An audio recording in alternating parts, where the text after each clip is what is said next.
ATM প্রতারণার হদিশ, গ্রেপ্তার 2, উদ্ধার 92টি এটিএম কার্ড।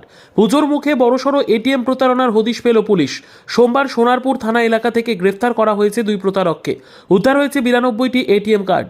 পুলিশ জানিয়েছে ধৃতদের নাম রাজু বর্মন ও সমীর নস্কর। মঙ্গলবার এক সাংবাদিক সম্মেলনে বারুইপুর পুলিশ জেলার এসপি পলাশচন্দ্র ঢালি জানান, এটিএম থেকে টাকা তুলতে সাহায্য করার কথা বলে অভিনব প্রতারণার ছক সাজিয়েছিল ধৃতরা। বিভিন্ন এলাকায় এটিএম কাউন্টারের বাইরে অপেক্ষা করত তারা। বয়স্ক লোকজন বা অন্য কেউ কাউন্টারে এসে টাকা তুলতে গিয়ে সমস্যায় পড়লে সাহায্য করত, এগিয়ে আসতো তারা। এরপরেই কায়দা করে আসল এটিএম কার্ড হাতিয়ে ধরিয়ে দিত নকল কার্ড। কয়েকবার চেষ্টা করে টাকা তুলতে না পেরে ফিরে যেত ওই ব্যক্তি। ততক্ষণে পিন জানা হয়ে যেত প্রতারকদের। এরপরে আসল কার্ড দিয়ে টাকা তুলে নিত তারা। এভাবেই দিনের পর দিন প্রতারণা হচ্ছিল। বারুইপুর পুলিশ জেলার কয়েকটি থানায় একাধিক অভিযোগ জমা পড়ে। তদন্তে নেমে গোপন সূত্রে পুলিশ জানতে পারে ওই দিন সোনারপুরের 11 নম্বর ওয়ার্ড এলাকায় একটি এটিএমে প্রতারকের এসেছে।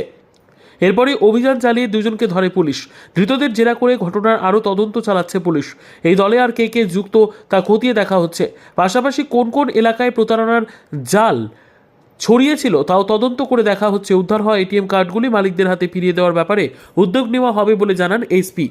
মূলত যারা এটিএম কার্ড নিয়ে এটিএম থেকে কিভাবে টাকা তোলে, যারা এসব জানে না, ওদেরকেই নিজের পরিচয় দিয়ে একটু হেল্প করার, সাহায্য করার মাধ্যমে করেই ওটাকে ভুল ভুল বুঝিয়ে এরা করতো। মানে যারা একটু বয়স্ক লোক, যারা একটু অশিক্ষিত লোক ইন দ্য সেন্স, ওরা ওইটাকে অপারেট করতে পারে না এটিএমটাকে, এদেরকে ওরা টার্গেট করতো।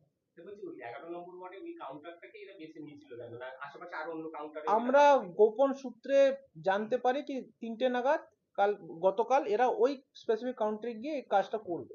এবার এর আগে এরা কোথায় কোথায় করেছে, কোন কোন এটিএম এ গিয়ে ওরা টাকা তুলেছে, ওরা আমরা তদন্ত করে খতিয়ে বের করবো। টাকা এখনো রিকভার হয়েছে, এখনো টাকা রিকভারি করার কোনো ফিগার নেই আমাদের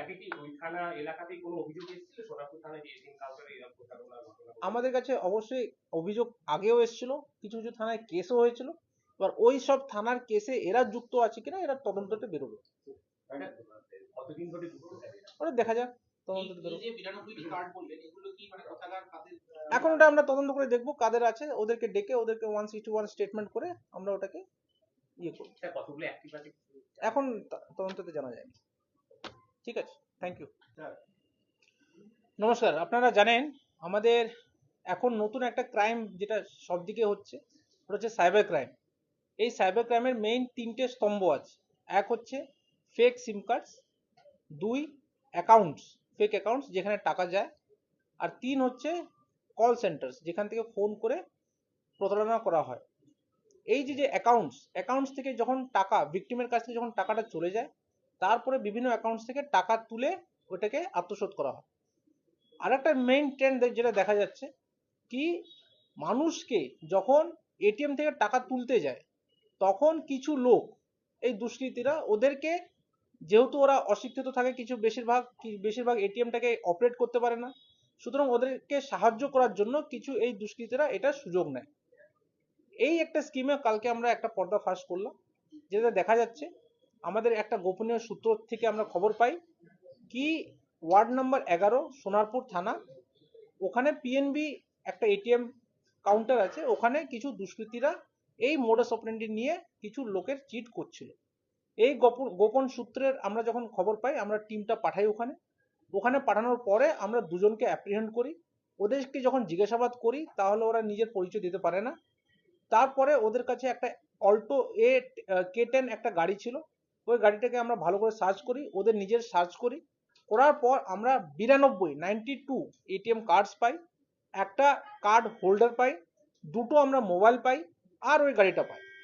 ওদেরকে যখন জিজ্ঞাসাবাদ করা হয় তাহলে ওরা এই যে 92টা এটিএম কার্ডস এর কোনো সূত্র বলতে পারে না।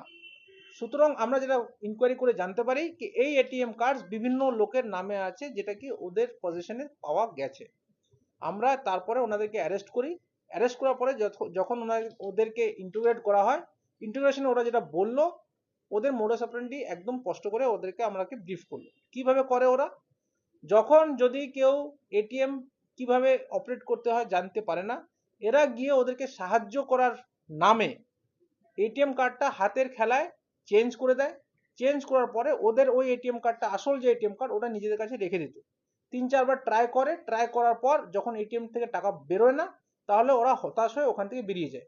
যখন ভিকটিম বেরিয়ে গেল তারপরে ওরা যেহেতু পিন নাম্বার তখনই ওরা মনে মুখস্থ করে রাখে, পরবর্তীকালে অন্য অন্য জায়গা থেকে ওই এটিএম কার্ড ইউজ করে ওই অ্যাকাউন্ট থেকে টাকা তুলে নেয়।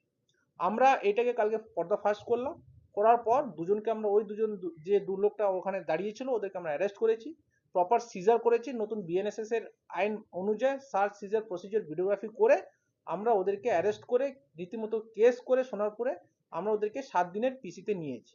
এবার ওদের সঙ্গে জিজ্ঞাসাবাদ করব, করার পর ওদের অন্য অন্য থানায় কোনো যদি কেস থাকে, আমরা এটা আশাবাদী যে অবশ্যই কেস থাকবে, বিভিন্ন যে আমাদের আনডিটেক্টেড কেসেস আছে ওটাতেও আমরা আশা করি এর কোনো একটা সুরাহা হবে। একজনের নাম হচ্ছে রাজু বর্মন, ওর বাড়ি হচ্ছে বারিপুরে, আর একজন হচ্ছে সমীর নস্কর। এরা এই সমস্ত কাজ কি শুধু আমাদের জেলায় করতো না অন্য জেলায়, কিংবা এই টিমে কি আরো? ওটার জন্য আমরা ওদেরকে পিসিতে নিয়েছি।